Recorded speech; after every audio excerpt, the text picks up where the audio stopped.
fans, my name's Rick Tyler and this is the second video in our visit to match fishing and reviewing how top matchmen approach venues, the decision making. I've got Tom Scholey with me.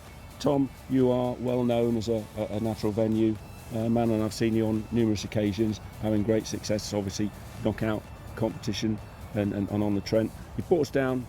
We obviously, last time we visited you, we did a bit on canal fishing. Yep. But most match anglers have to have, a good skill on canals and also a good skill on rivers. Now, you brought us down to the River Soar. Yeah. Looking lovely. Beautiful.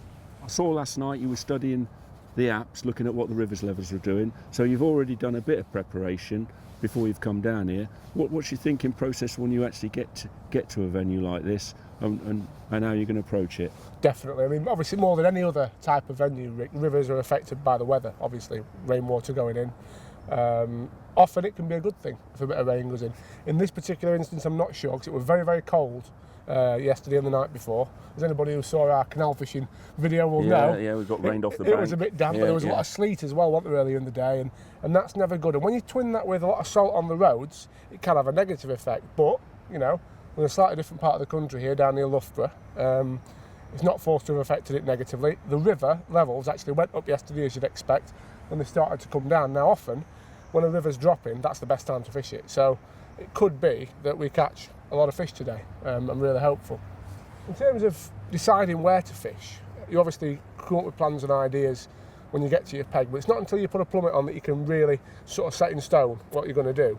But from just looking at this today, I've seen some small fish top, so I'm hopefully catching some roach and bleak over ground bait. But I do know this section's famous for its big perch. There's a lot of big perch here. There's also some chub here, and there's also some skimmers here. So we could catch any number of things.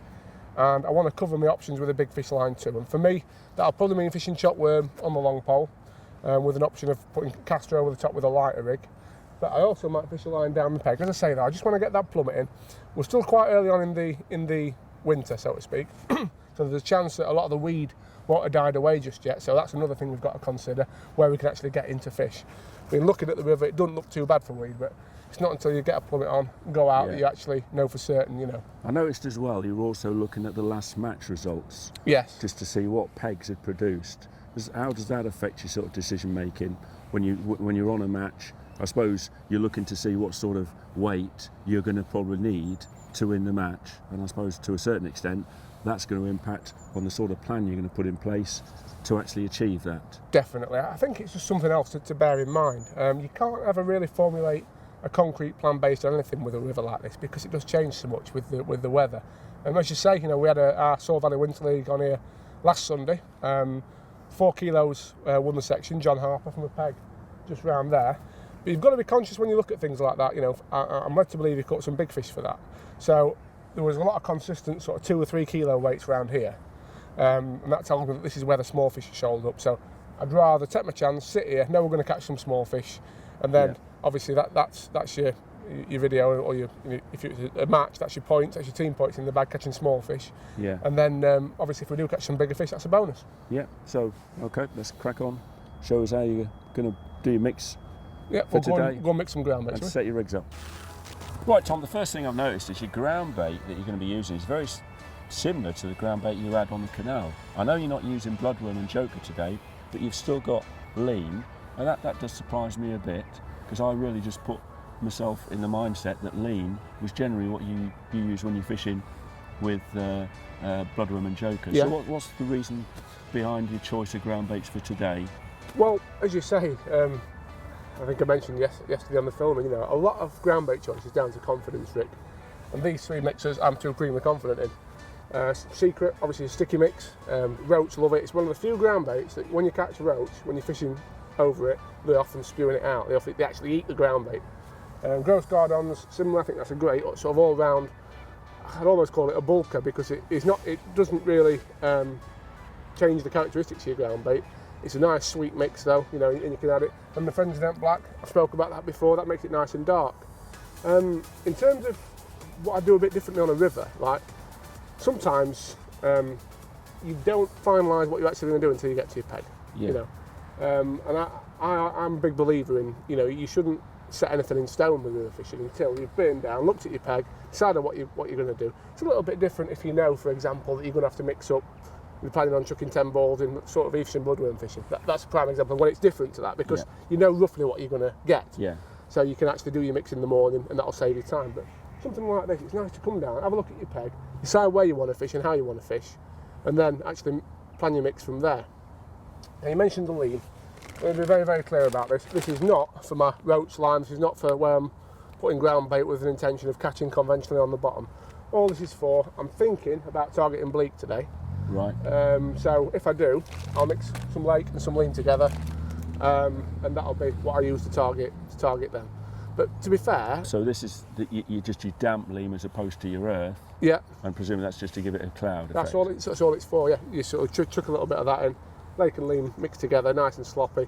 Makes a nice cloud as it goes in, and then you can present a rig over the top. There are a lot of specialist bleak ground baits out there you can use as well, things like surface, etc. But for me, this works as well. Yeah. You know, it's some big old bleak in here, so you can have some great days. But that's almost an option covering thing rather than what I hope to do. Only if we go out and don't catch anything on the proper mix will I resort to doing that. So that I would say that's what typifies what the difference is. The top match angler, he's getting down to the venue.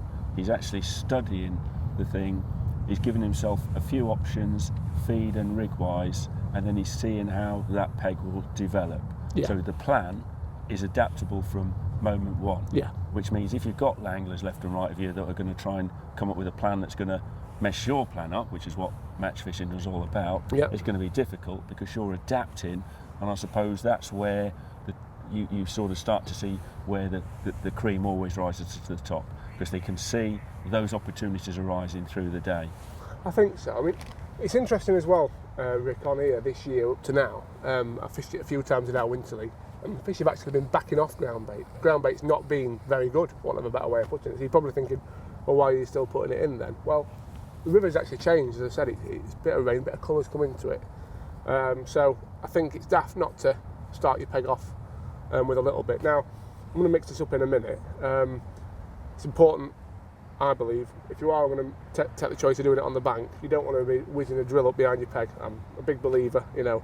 It's only a small river, the Soar. Look how wide it is. And you know, you mentioned edges.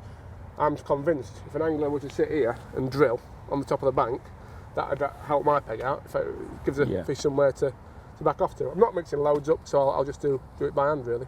Yeah. Right, let's crack on, Tom, see what we've got. To see if we can get into them first. So, I'm not going to mix a lot up today, so it's about a third of a bag of Ghost Gardons. And then, this is a Frenzy Dent Black again, nice dark mix, this will really darken it off again. About a third of this. And then, probably my favourite. If I had to have a favourite, it'd be this one. Yeah. A third of a bag of Secret. I'm going to mix this up now. Again, mix the dry ingredients round first. And you're going to put some particle in this when you introduce it, or is this just going to be pure ground bait that's going in? Yeah, I should be putting some hemp in with this for sure. I may even put some dead pinky in with it as well. Right, so this is really just aimed at developing your roach lines. Yeah. And big fish line today, what's you thinking on that? It's a strange river, the Soar, in that it's one of the few venues that the roach actually seem to like chopped worm. So I'll definitely feed chopped worm for big fish, but I'll also give myself an option of fishing a lighter rig over the top with bits of worm and castor, and I expect to catch some better roach on that later if it goes to plan. Yeah. So chopped worm and castor for the big fish on the long pole probably. Again, it just depends. I haven't plumbed up yet, so I'll decide exactly where I fish once I've done that. But basically, that's going to be the two main strands: ground bait and pinky and maggots for roach. Hopefully the odd little skimmer if this colour's helped. A few perches well on that, and then one or two chopped worm lines. And that's what I want to do. If I have to resort to lake and loon for bleak, I have to resort to that. Hopefully I won't. Yeah. But we've got the option covered if we do. Yeah. I mean, that is a specialist bit of fishing on its own, bleak fishing. I mean, you've got that talent to speed fish for them, or you haven't. Oh, but believe me, I've not got that talent to speed fish for them. But I think a lot of people are intimidated by it as well, Rick. Me too. You know, people will go, oh, I won't do it. Yeah, if I saw Adrian Whittle sat next to me, I'm not going to go near the bleak. Well, it's one of them things, isn't it? As you say, you know, we get a lot of starlets anglers, Sean Ashby, you know, he's awesome at it.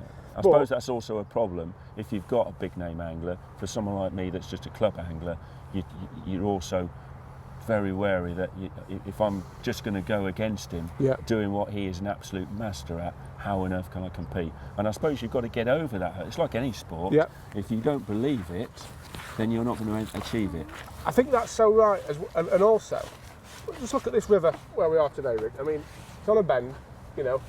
You've got some boats here. Round there you've got some slack water, and you've got a bridge there. So the section's so diverse. Yeah. Now, as you say, you could have Sean Ashby sat here fishing for bleak and doing it brilliantly, but quite plausibly, and it so often happens on here, you could be sat there, or I could be sat there, and although I'm not a quarter of the angler that Sean Ashby is, there could be a load of bleak in front of me and none in front of him. And that's exactly the sort of thing that happens a lot on rivers. Yeah, so you just need that bit of luck, but I think the difference is the top angler will make good use of it. Yes. Or we'll spot it when there's an opportunity.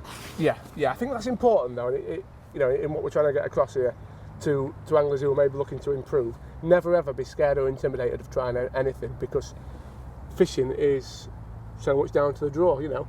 And you might have Alan Scawthorne next year. You know, I remember years ago I saw him on the Great Ooze at Littleport, and he fished a bollow across the river. He made it look easy. It was such a difficult method, he made it look easy. But he was the only person in 80 anglers in a line pretty much doing it. And he won, I think he won the match that day, or he certainly came close with some big bream on bollow, 3 or 4 bream. And I just can't help but think if anybody else had done it, they'd probably give himself a chance of catching one. But the fact that they didn't, because it was such a complicated method or a difficult method to do on that venue at that time, gave him an advantage, really. Yeah, I mean, that's really a continental method. So with Alan probably doing his international, he'll have come across that method. Your average club angler will never have seen a bolo rod, reel, and without the gear. So a lot of anglers probably wouldn't have had the gear with them. You know, so that's another aspect to it as well. Definitely. You know, giving yourself the equipment you need to actually meet that function. Absolutely, yeah. It's just weapons in your armoury. That's the way to look at it. I always think, Rick. I mean, last year I made a concerted effort to go slider fishing. The matches I fish, very, very rarely do we have to fish slider, because most of them aren't international rules. However, the Census Challenge, events like that, you have to fish a slider. And it happened to me a couple of times. I sat there and I thought, I'm not fishing a slider today, I don't know how to do it, I'm going to fish pole. And I think it was Matt Godfrey who said, well, really, you need to go out and learn. And we had 2 or 3 days out. It is a difficult... I remember learning the slider myself, and I had a real good teacher, you know, a chap called Robbie Tuck Brown, and you know, using trying to get that slider out in the beginning without coming back in a bird's nest. Yeah, and just learning. But I think on things like that, it helps if you've got someone who can show you. And once you've been shown a method, your confidence gets built up, and so that's also if you're part of a good club that's got good anglers in it. You know, don't be afraid to ask for some advice, you know, to get yourself into that next level, as opposed to just taking the easy option. Definitely. I mean, I'm the same. I'm mainly a feeder man, but I'm forcing myself this year to fish the pole. It's so, and it's very, when you, it's like you say, when you've got methods that you're confident on, you always want to go back to them.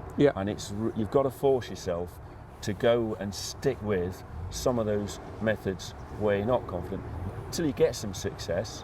Or if you're not having any success, study the guys that are fishing that method. Absolutely, but never be intimidated. Always, you know, you can always come off the bank and go up to the guy who's battered you and say, you know, what have I done wrong here? And they'll always tell you. So to me, I think that's an important thing, you know, especially on venues like this. You'll know what you should do it. Don't think, oh, I'm just going to fish to my strengths, I'm going to sit in my comfort zone, I don't want to look daft. Just do it, honestly. Right, that's about mixed up now. I want to leave that for about 20 minutes, just take on a bit of water. Then I'm going to pass it through a riddle and add some soil to it. Now, I've got a bit of this to use up. I'm not too fussy about soil when it comes to rivers, so a little bit of tidy river. I'd happily use a bag of that, or I'd happily use, as I'm going to do today, a bag of that, and as I say, I'll happily mix the two together, it doesn't matter. In terms of quantities, got a bit of flow on today, so it's going to be roughly 50% soil, 50% ground bait, and that's just to get it straight down. Yeah, absolutely, makes it nice like and a rock.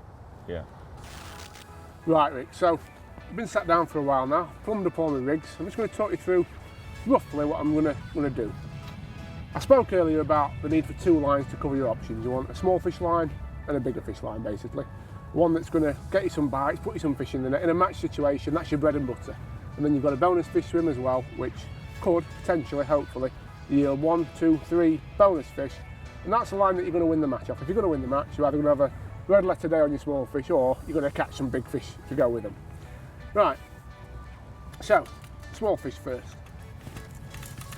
I've set up 3 rigs to cover that line, and the first of them is this one. It's 2 gram Dean Townsend. It's called the Nuddy because it's actually based on the old Browning Nevis float that Bob Nudd used to use. Browning stopped making them, and so Bob approached Dean to make him a replacement, and he put me onto these. They're a fantastic float. Carbon stem, nice visible tip, round body. Now this one is going to be used predominantly for inching a bait through over my ground bait. So if I want to slow that bait down, get down to the bottom nice and quick as well. Positive, that's this rig. It's tied up on 013 reflow power, this one. I've got a size 6 matrix solid elastic there. In terms of shotting, I've got an Olivet, I'd say just over 2 feet from the hook. Underneath that, a strong bulk of number 8. So that just acts as a bit of a boom and keeps my hook well away from my Olivet so it stops tangles. And then I've got 3 number 8 droppers down to a 6-inch 08mm reflow power hook length and a size 20 B560 hook. That's nice and positive, that rig. Yeah.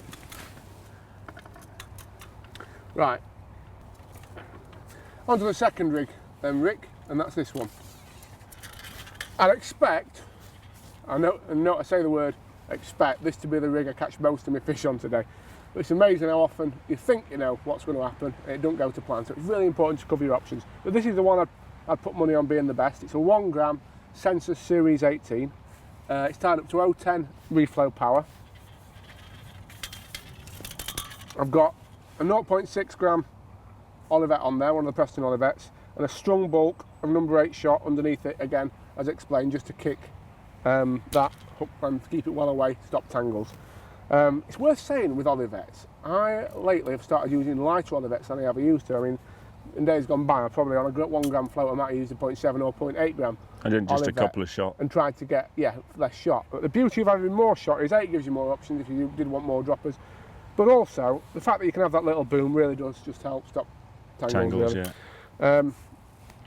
In terms of hooks, I'm actually trying these out at the moment. They're an Hayabusa, they're called. I've got a size 20, one of those on. That's again a 6-inch hook length, and that's tied on 08mm fluorocarbon on that one. Right, now this is my lightest rig. It just gives me an alternative method of presentation. It's a 4/16 Preston Chianti, again tied on 010 with a 6-inch 08 hook length and a size 20 B560. This one's got a strong pattern of number 11 shot all the way down. Well, I say all the way down, it actually starts about halfway down the rig and goes down to the bottom. On this I've got a Preston slip number 5 elastic, and I'm hoping with this one to be able to really search my peg. That's always the idea with it. But I've been throwing a little bit of a curveball today. When I've plumbed it up, going down the peg, it actually comes up, which isn't ideal for fishing right down, obviously, because you're running onto shallower water, so you've got more line on the bottom, your presentation's not as good. So I do want to try and catch it in quite a tight area, and I'm going to feed to reflect that. I'm going to feed straight in front of me today. If I can, often, if the peg allows me to, I'd rather feed slightly down the peg, so that my rig's set well before it reaches my bait. But today, as I say, because of the nature of the way it goes, it's sort of flat down to probably about, you'd say, an 11 o'clock position to my left, and then it starts to creep up. So ideally, I don't want to be going too far down the peg before I'm getting my bites and catching my fish. So I've got to feed slightly higher up than I'd normally like to. And are you going to start with your rigs on dead depth or slightly over? Yep, my inching rig is about an inch over. My other 2 rigs are set dead depth, but I will play about with that, just depending on how bites are coming. And it's amazing on rivers, you can change depths, and suddenly you'll get a runner bite, so you might catch a bigger stamp fish. It's something that's well worth playing with on rivers, as you'll see later. Finally, I've got this one. This is my big fish rig. It's a 5 gram Creluso torpedo float. It's a flat float. This is tied up to 019 reflow power.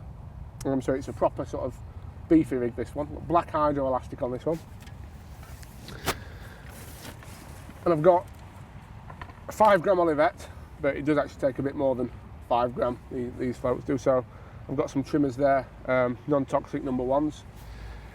In terms of droppers on this, I like a nice positive dropper when flat float fishing. You try and nail a bait to the bottom, that's what you're after achieving. So I've actually got 3 number 10 stots in little groups. I use stots on thick lines rather than shot because they grip the line better. Right, yeah. Use shot on thick lines, you can have problems. And basically I've just got 3 little groups of that, and a little bit of a boom there just to kick that out. Hook wise, I've got a size 11 Camazam B711 on that, and the hook length 12 inches, and that's 0.15mm power line, so nice and strong. I'm a big believer in using heavy elastics, heavy lines on big fish lines, simply because if you hook a big fish, you want to get it in, you want to control it. I will be experimenting using lighter rigs over the top today. Fortunately, as I say, I've had a curve boring that it shallows up down there, but it's actually exactly the same depth at 6 metres as it is at the full 13 metres where I'm going to fish my so that makes ground it a lot bait. easier. So all I'll do, I'll try either my 2 gram or even my strung rig over the top of my chopped worm line if I feel that there's some smaller fish there that I can catch on perch or roach. Yeah, right. Let's get some feed in. Yeah. We'll get started then. Okay. Tom, I noticed the balls you're putting in. You've put quite a bit of hemp, castor, and pinkies in there. Your pinkies look like they were dead. Are they dead? Have you killed them? They're as good as dead. What I always do, or often do, is I buy them from a tackle shop. I leave them in the bag until about 5 minutes before I'm due to start fishing. And what that gives me the chance to do is feed the balls with the stunned pinkies in it. Right. And then within an hour or so they'll come round and you can actually fish with a live pinky if you want to. Oh, right, so that allows you to sort of make your balls up without them breaking it up. Absolutely. If I think there's going to be a lot of sort of, if I'm expecting to feed a lot of dead pinky through the day and be topping up a lot with ground bait, I'll make sure I kill some by freezing them. Right. But on here, really, after you've cooked your initial ground bait in, you don't very rarely top up with ground bait. Just not that kind of venue, really. So that's just a nice little way of getting the best of both worlds. As you say, yeah, plenty of hemping. The roach on the shore love hemp. It's really old to me. I'm actually going to cup a little bit of loose hemping as well in a minute. Over the top of where I'm cupping this ground bait. As I said, in an ideal world, I'd be feeding further down my peg, but it does start to come up. So I'm just conscious that I don't want to be running onto shallow water, you know. I think that's an important factor as well. I've watched you meticulously work through the whole peg so you've got a good topographical idea of the contours. Yeah. And that, as you say, you've then formulated your plan based on that. Yeah. I think that's very, very important, Rick. You've got to go to your peg on a river with an open mind. And you shouldn't ever really formulate your plan 100% until you know what you're faced with in terms of both in terms of depth really and in terms of flow, because one of the best lines today on this peg normally I'd say would be further out than I'm fishing, sort of 14.5, 16 metres. But can you see all that detritus coming down, all them leaves? If you wanted to catch a lot of fish, which we are today, we're looking to catch hopefully 50 plus roach plus some bonus fish. If you're looking to do that, then the last thing that you want to be doing is coming back with the leaf every 2 minutes or dropping it, getting tangled up in leaves. So that's another consideration again. Putting about half a pot of hemp in now, and what I'm going to do is just scatter that in a nice line around where I'm fishing. Again, it's just about creating a little bit of a bed for the fish to graze over. Now, did you put one of them balls a bit further down? Yes, I've cut them in a line, very, very roughly in a line. I've cut one at 12 o'clock, one probably 1 o'clock, and then one just a little bit further down, again you might say. Yeah. I'm just going to spread some hemp down as well in a similar way really, just to... That'll probably set a little bit further down the peg, but the idea is it's something to run onto, and I know I don't really want my rig to be going any lower than about here though. Yeah. Because that's where it starts to shallow up. So you can see I've fed there, I'll be putting my rig in here, hopefully it'll be settling about here above my bait, and then I've got this to run down and catch my fish before I've got to lift it out about there. That's the plan, if it goes like that. Right, next on the agenda we've got the chop worm line. That's just only top 6 basically, so I'll actually put that together now, because I'm bait dropping on this. You've got to get your act together really, otherwise you end up with bait drop bait everywhere. So start with on here is a bait dropper of just neat chop worm. I'm not putting any casters in at all just yet, just till I see what's there. I'm going to put that in. And when you start your fishing today, Tom, are you going to start straight away on the chop worm line, or just this is going to be something for the end of the match? I'll be starting straight away on my ground bait, Rick. I know yesterday when we were bloodworm fishing I spoke about the importance of feeding a quantity of bait, then allowing that bait to sort of settle down and get to a point where fish are feeding confidently over it. It's slightly different when it comes to this, really, because A, you don't know what is there. I'm thawing, you can be fairly confident of what you're going to catch. There's a lot of roach there, but on this you might only get one run of roach on a hard day. You might literally go in. I'm not saying it's going to be like that today, but some days you might go in and you might not be able to catch after that first initial run. So you've got to make the most of that.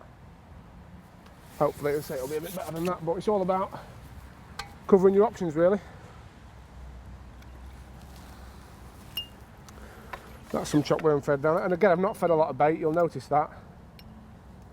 Been quite cautious there, and the reason for that is similar to what I'm saying about the ground bait really. You don't know what's going to be on that chop worm. You might only catch 1 perch, but it might be 2 pounds, so I'd rather put a small amount of bait in to hold what's there, and then I can always put more in later. It's just sort of feeling your way in, you'd call it, I suppose.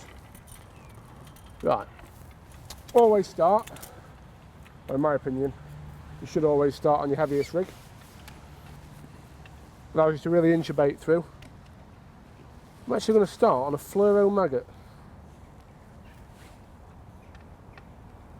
Failing that, it'll be a red maggot, but I do like a fluoro on here. And hopefully it'll sail away straight away with a great big one.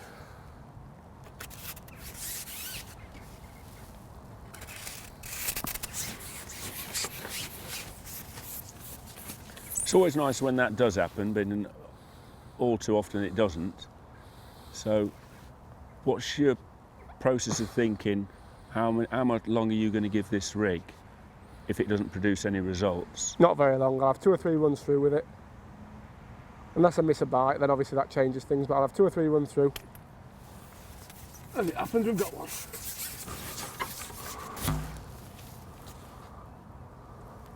Small roach. But you can see now why it pays to start on the heaviest rig, because you're straight in now, aren't you? If I go in now, I could catch 30 roach in the next 30 puts. I'm already on the most positive rig I've got. I'm giving myself the best possible chance of catching a big weight. I've been really positive, haven't I? Now, I've done it in the past. I've seen other anglers start on a lighter rig. And you're just not giving yourself the chance of really maximising what you catch. This, as I said, this first hour is often the best hour you get on little rivers like this. So you've got to make the most of them key times by fishing as efficiently as you can really, and that means to me heavy rig, lower it down. Later on when things get a bit more difficult we might have to start searching the peg a bit more, we might have to start using the lighter strung out rig and seeing what's about and maybe trying the chop worm line, but we might as well get in there while the going's good and catch as much as we can as quickly as possible on this. See how that leaves and stuff coming down is causing me problems. It'd be even worse if I fish further out. So it's a bite. I've noticed as well, like on the canal, you're just lowering the rig in as opposed to laying it on the... Yeah, again, that's as much to do with efficiency as anything. In particular on days like today when you've got a lot of stuff coming down, if you have a lot of your rig laid on the surface, you're liable to laying it over something and causing yourself problems really. Whereas obviously lower it down, nice and heavy, float, as I've talked about, 2 gram. You can put that bait exactly where you want it, just above your feed. Run it onto your bait, you're in total control, and you can be as fast and efficient as you can be, really. I do think, you know, there is a place, as I've said, for light strung out rigs, but we'll come on to them later. I think if we can catch as much as we can on this, while we can, we're not doing anything wrong with it. And that's what it's about, maximising the times when you can catch well. Now, obviously in the match, you've got guys left and right of you that are also, you know, producing fish. Are you watching? Is there anything that's going to happen with them if they suddenly start pulling in bigger fish?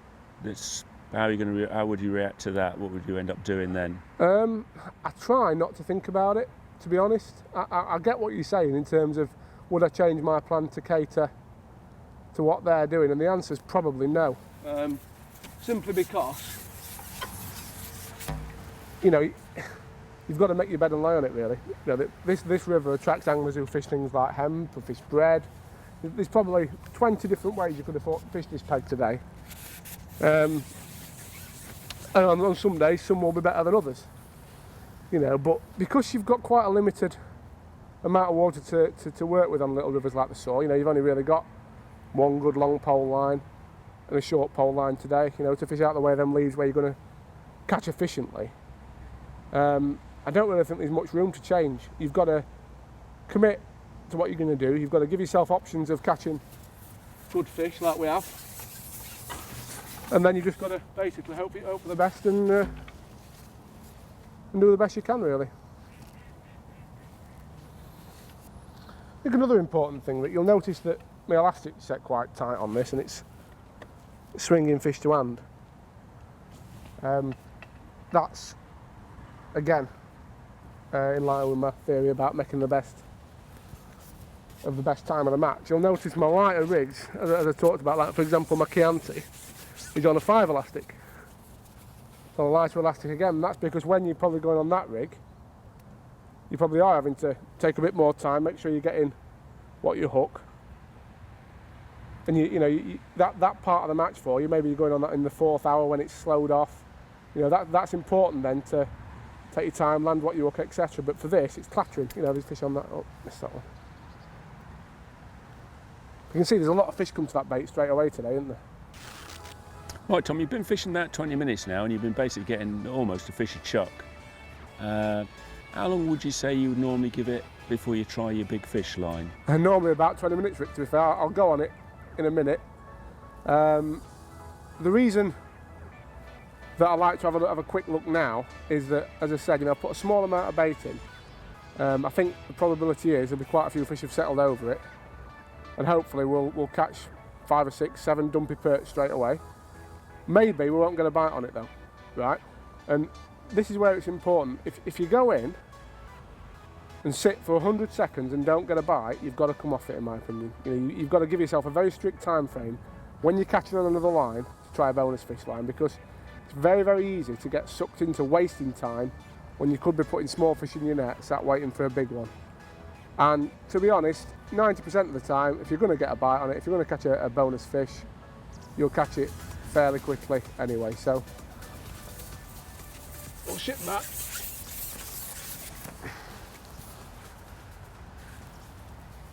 The fish I've actually got a little bit smaller anyway, but I've probably got, I'd say I've just over £1 in the net now, so we're on course.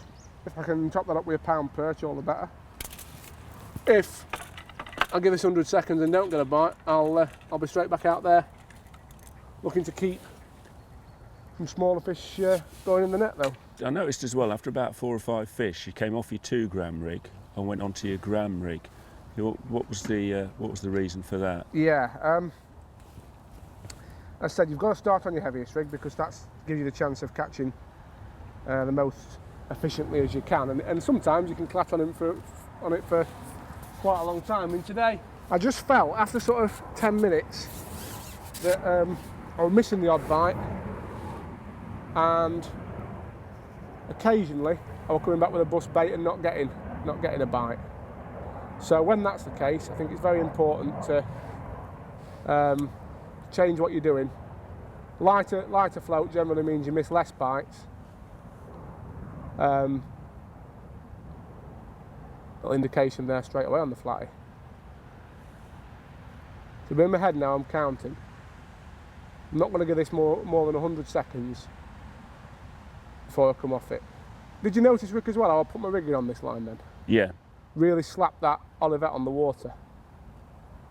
That's something that Ant King actually put me onto, and it worked a treat on here all the way through the sword. It's almost as if they respond to that noise, like come in and have a look at it. Right, so it's like a plop of something dropping off a tree. Exactly. Oh, that's an indication. It's very important when it goes under, though, to make sure it's got a chance to get that worm in its mouth. So it just dipped there. It weren't actually a bite, but it thought about it. You've got to bear in mind that when you're sat here like this, Rick, you're not putting anything in the net. So it's a catch-22. You've got to give it a chance to work, but also, you know, you don't want to be wasting too much time. It's funny. About 2 years ago, I fished a match on here, and that day I went on it like this an hour and never had a bite. I didn't top the line up at all. I've had nothing else on it again because I hadn't caught over it. But I went on it again 3 hours into the match, and in 3 puts in I had a £2 perch, a £1 perch and a £2 eel.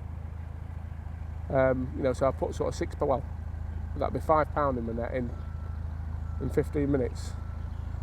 That's what always amazes me, that it doesn't get scoffed up straight away. Yeah, well, you don't know that it hasn't. That's a difficult thing, isn't it, to get in your head with it, but you don't know whether that's just a toe of the boat or whether that's a bite. That could actually be a bite, that big.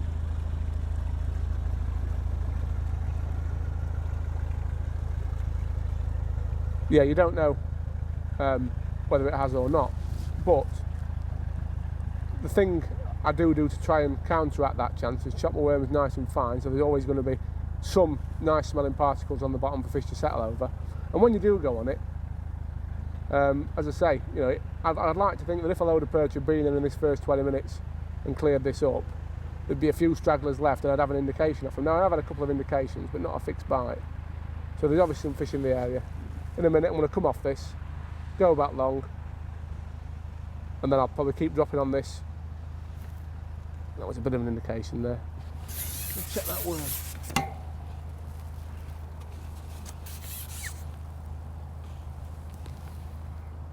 No. I think it will probably just to wash off that boat. So I'm going to put this down now.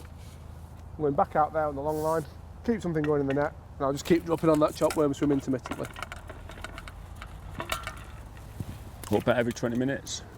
Yeah, I'll sort of tie it in with what happens on the other lines, really. It's all about sort of settling into your match.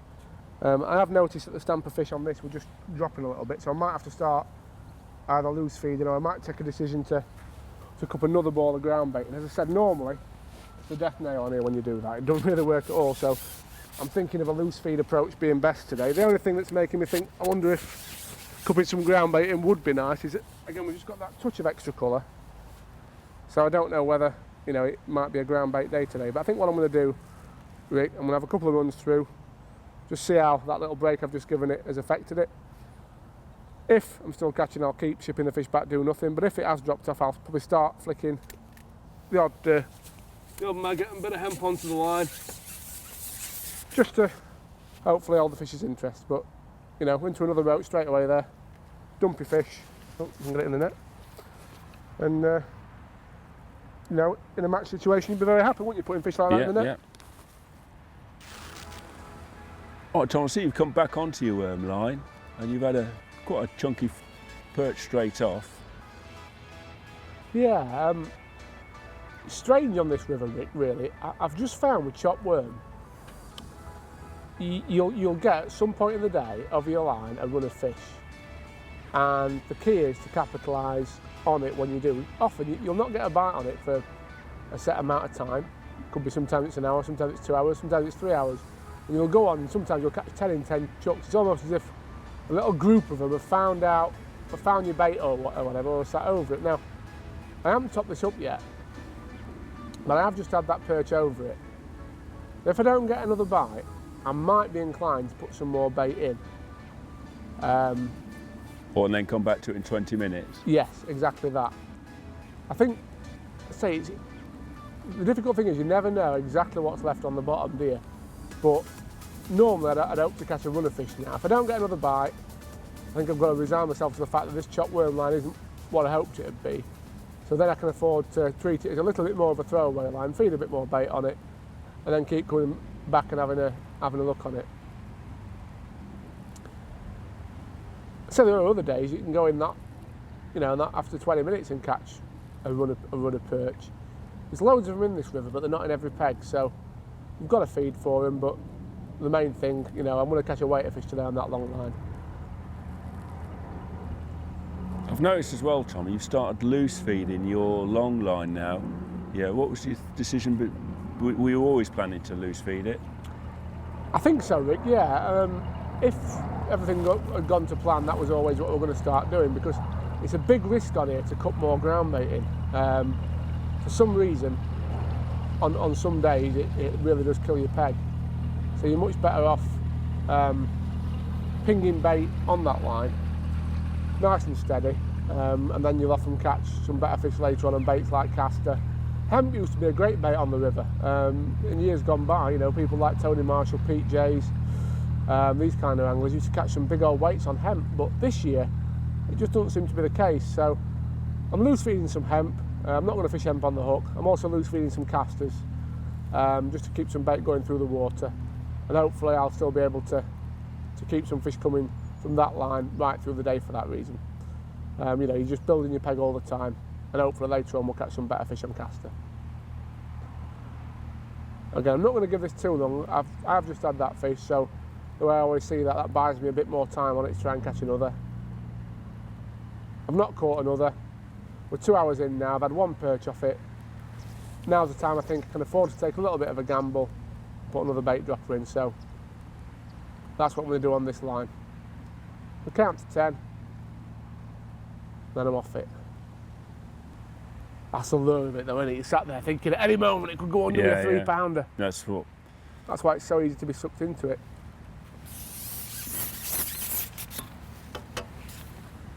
Right.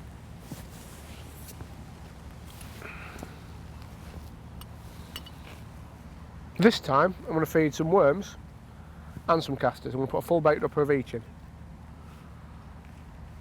I mentioned earlier that sometimes you can catch some roach on casters over the top of the same line. So that's my other little bit of thinking here. Maybe later on I'll be able to drop that lighter rig over the top and catch some roach on casters. Can't guarantee it, but nice work if you can get it.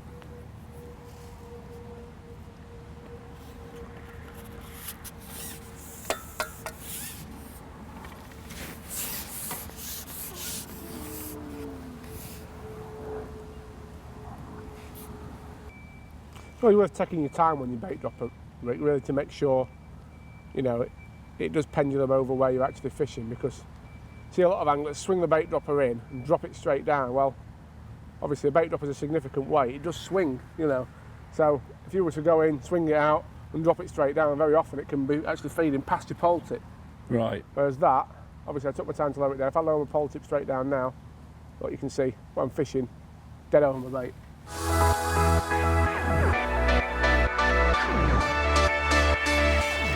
Funny, Rick, I dropped in then and caught that perch, which is probably the biggest fish of the day, probably 8 to 10 ounce, that one, wasn't it? Yeah, yeah. And what I did, I actually dropped my up bait in, let it settle, gave it sort of 30 seconds sat over my bait, and then just pulled it up, like jigged it, and it had it straight away. And that can be a really sort of successful technique for them perch, but I hope I've got a bite straight away there. I've also noticed you just give it that couple of, once it's gone under, because it's a worm, yeah, you're just giving it that extra few seconds. I think that's important. You've got to really make sure it's in the back of the throat. So you want to make sure that, you're not hooking them in the bony part of the mouth. Yeah. That ensures that, but also... Yeah.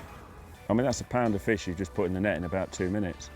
Yeah, it's a chunky perch when you get them. And do you see what I mean about a bit of an arrival? Like, yeah, have anything. just had one, you just and then we've had 2 and 2. We might even get a third now, but They're well worth catching, aren't they? Yeah, yeah, That sort of- definitely, yeah. That sort of I'm gonna size. quickly put a bag together with them. Tell you what, you can see that's hooked perfectly as far as I'm concerned. Just in the back of the mouth, in the fleshy part. So I've actually got to get my forceps on the go to get it out. I'd much rather have that than hooking them somewhere different. They do have a tendency to come off if you don't set the hook properly, and that's another reason why I use such a heavy elastic. Like a lot of people pull a face when they see me using my black hydro, but you know, one thing it does do is set the hook. I think with hydro, it's got a bit of flexibility though, hasn't it? Yeah. As far as I'm concerned, though, you want power, you want control. You know, you want an elastic that does the job. You know, they had every chance you could hook a tench on this. I've had tench out of here before. You hook one of them, you don't want it under that boat. You want to be able to put your mark on it, don't you, and bring it back. Keep pinging some bait on that long line. I've noticed you've started loose feeding castor and hemp now on that far line. Yeah. And what's the thinking behind that? Is that well generally what signs have you had that sort of led you to believe you need to put that over? I was still getting bites on over the ground bait, Rick, but the stamper fish was smaller, and I was beginning to think I either need to top up via putting another ball of ground bait in, which is a big risk as I've already said, or loose feed, which is the other option. Now, to be honest, it's not really perfect for loose feed either, because it shallows up as you go down there slightly. You can't really run too far down your peg, and normally I'd like to loose feed just slightly down my peg so I can put my rigging, get it settled above my bait and run down onto it. I'm not able to do that today because the bait would be out the peg by the time I was able to present a bait over the top of it, if that makes sense, because of the nature of the bottom. So I'm having to feed slightly more upstream than I would normally want to, but in all fairness, it's worked really well. I've caught some better stamp fish when I've done it. I'm going to give this a couple more minutes and I'll go back on it and show you. So that last perch, as I said, I sort of sat like this, didn't go under, and I just gave it a little twitch like that. That's when we moved it down about a foot, and obviously brought that worm up off the bottom, flicked it up. I think it's just about bringing it to one's attention, you know what I mean? No more indications though, so I won't be giving it too much longer before I come off it.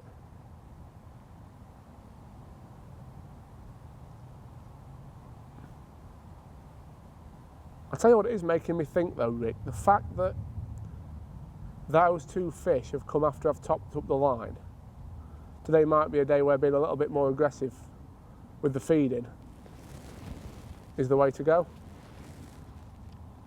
So I'm tempted to put another bait dropper in, but I'm not going to. I'm going to actually have 20 more minutes on the long pole, come back on it. If it don't go, then I'll feed again then. So I'm not risking it, but I am mindful that the fish might be responding to bait today. One last little drop in, I think. I actually pulled it back upstream that time.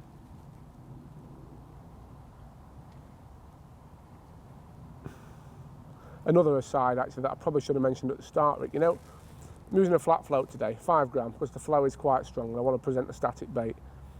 Where possible, in lighter flow, I will always use a round-bodied float for this kind of work. And the reason is, you see how it took the flatty a while to settle then? Yeah. A round-bodied float, you don't have that problem. It's sort of in and down, and you can read it. And also, you don't have problems when you've got fluctuations of flow. Like I had to take a shot off this earlier, because the flow's actually decreased a little bit since this morning. With a round-bodied float, generally you don't have to mess about with them as much to get them sat right. You can just fish away. Right, I think it's time to catch some more roach.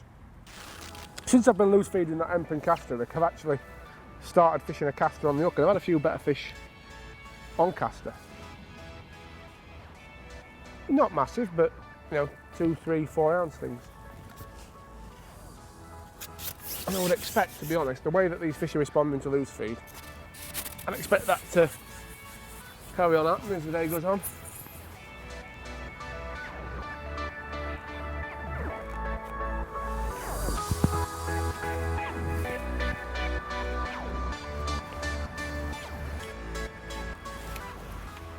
It's important as well not to get too giddy with the loose feed. Like, I'm loose feeding every couple of puts in rather than every single put in. Yeah.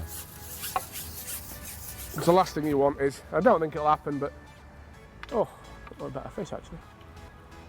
That we're concentrating on talking rather than looking what were happening that way. Oh, it could have been a pike. I think I was bitten off. I think that was an Esox.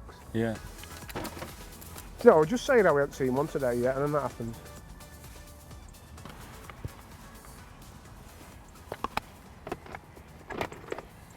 Yeah, I don't think I'll pull in quite hard enough to snap a 8mm fluorocarbon there, do you? So that was a pike taking the roach, was it? I think so. Yeah. Another aside, Rick, as well. It's important, obviously, when you're doing this kind of fishing, to have plenty of spare hook lengths tied up, because you can have days where you lose a lot of fish to pike, sort of up to 20 fish, more sometimes. And the last thing you want to be doing is running out of hooks when you've got a load of roach in front of you.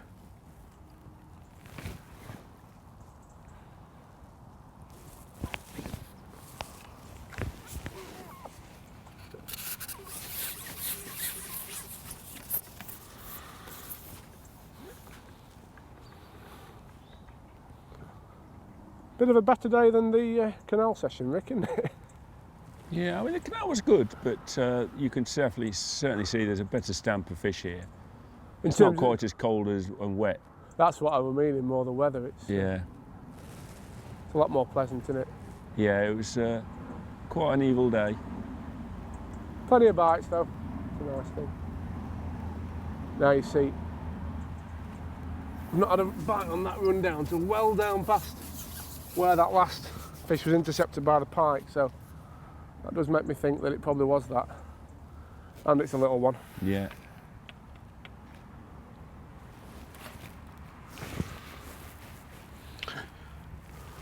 Hopefully he'll be full now though and leave us alone for the rest of the day. So I noticed you've also been feeding on the inside. Is that something that you've just thought about? I mentioned earlier, Rick, that if you can gauge what sort of day you're going to have and plan your match around that, you can often really maximise your weight. And it's apparent to me that there's a lot of small fish here today, an awful lot.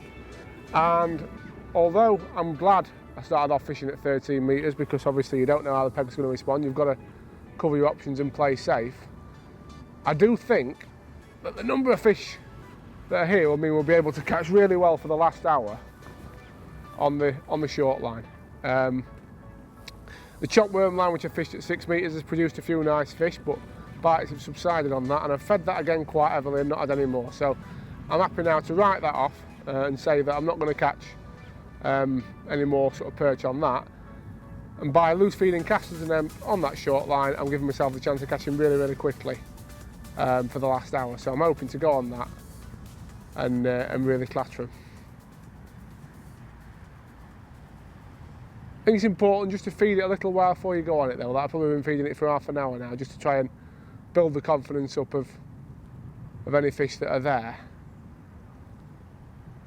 And the other nice thing is, obviously we had the problem with pike out long. By having 2 small fish swims on the go in the best part of the day, the last hour, you've got somewhere to go should you need it. And I actually think that long line is suffering a little bit for them couple of pike. So we'll just have a little drop in short and see what's about.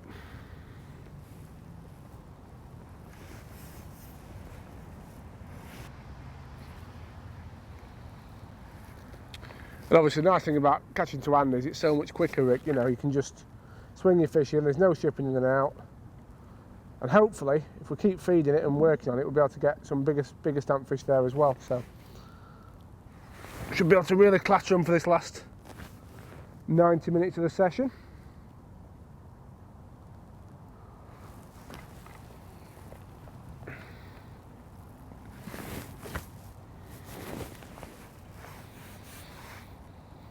Of course, on other days you can't catch like this, and it'd be a bit gung-ho to go into a day just planning to do this and this alone. Do you know what I mean? So you have got to give yourself the options of catching elsewhere. It's not unthinkable. You could put 50 or 60 fish in the net in an hour. Yeah. On this sort of line, if it carries on being as productive as it has up to now.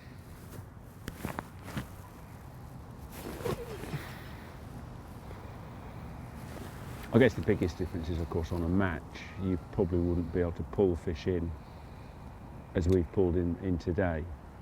No, it does depend on the venue and who you've got around you and what they do, you know. I've had it on occasions on this river before where people sort of around me or either side of me just fish for big fish, you know, just sit on lobworm. There's quite a lot of anglers on this winter league who are happy to do that. And if you're lucky enough to draw near anglers like that and it's a small fish day, you know, like today I'd suggest probably would be, you can nick the fish. But I think the best piece of advice I can give, Rick, is you shouldn't ever blow your peg too early. You know, the nice way, in my opinion anyway, about how we fish today is we've kept our options open. You know, if it were going to be tough on the long pole line over ground, but we've got the option of catching some fish on chopped worms, we could have even have put more chopped worm lines in if we needed to, because we didn't feed the peg very positively. But as it's turned out, we've found out that there's a lot of small fish here. We've caught some long, we're catching them even better short. Missed that bite. But, you know, we've not taken any massive risks and we're going to put a really nice weight together. One thing I will keep doing though is feeding the long line. As I say, it's important to keep your options open, because even though this is obviously a swim of choice, for want of a better way of putting it, because the fish are a nice stamp and we're catching them close, there's always a chance of a pike or something like this on this line, and we do need somewhere to go. So what I'm going to do, try a red maggot, and I'm going to loose feed some hemp out there. It's interesting just how good loose feeding hemp's been today compared to other baits, and yet, as I say, talking to the anglers who fish it, I'm not really a hemp angler, but talking to the anglers who normally do well on it on this league, people like Tony Marshall, Pete Jays, the bait's not actually been as good this year as it has in previous years, but they're a lovely dumpy stamp fish, aren't they? Yeah. You know, if it was a match today, you'd be disappointed not to weigh, well, 5 or 6 kilo. I would have thought maybe more of fish like that if you can keep them coming. The only thing we haven't had today, which is often nice on the Soar, is any of the bonus sort of really big perch, the 2-3 pounders, but they don't feed every day, you know. And I mentioned anglers who sometimes sit it out for them fish. There are days when they catch them, and there are days when you're weighing 3-4 kilo little fish, feeling clever, and then they beat you with 3 or 4 perch. You know, they are really big stamp when they catch them. Well, Tom, I think that's been a good day. Yeah. You kept them coming. You showed me how you worked the various lines, and you know the chopped worm line produced the goods. Yeah, some nice perch on worms. Some roach, you know, small ones to start with on a long pole, and then later on we've caught a few dumper ones. We've not fished for that long today, Rick, really, have we? And there's probably £6 there, you know. In a match, 5 hours, if you could catch 3, 4, 5 kilo. Definitely. You do some damage. Yeah. I'll slip them back. Yeah, put them back, and till next time. Tight lines.